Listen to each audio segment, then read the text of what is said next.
ועכשיו מה? מה נראה לך, אדוני ראש הממשלה, מר נתניהו? שאתה תנבח על הציבור אוסלו ומדינה פלסטינית, והציבור ישכח 1,300 נרצחים ונופלים?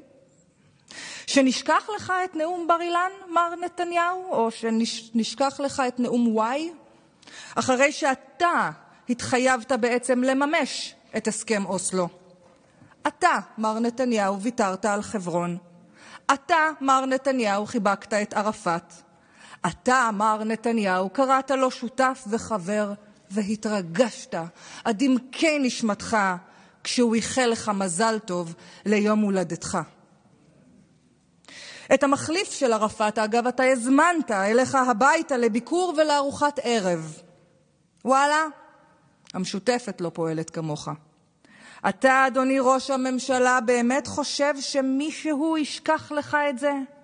וייתן לך לפזר מסך עשן בזוי שכזה, כדי שלא יראו איך אתה שודד את הנושאים בנטל והנפגעים מהטבח?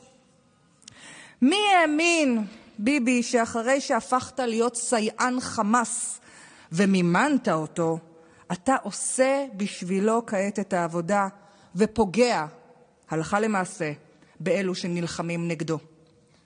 כך תיזכר לדיראון עולם בנימין בן ציון וצילה נתניהו, סייען החמאס ומחריב ישראל המודרנית, מחבק רבי מרצחים. אבל זה מי שאתה. אתה צבוע ולא רק אלא בדרך חייך.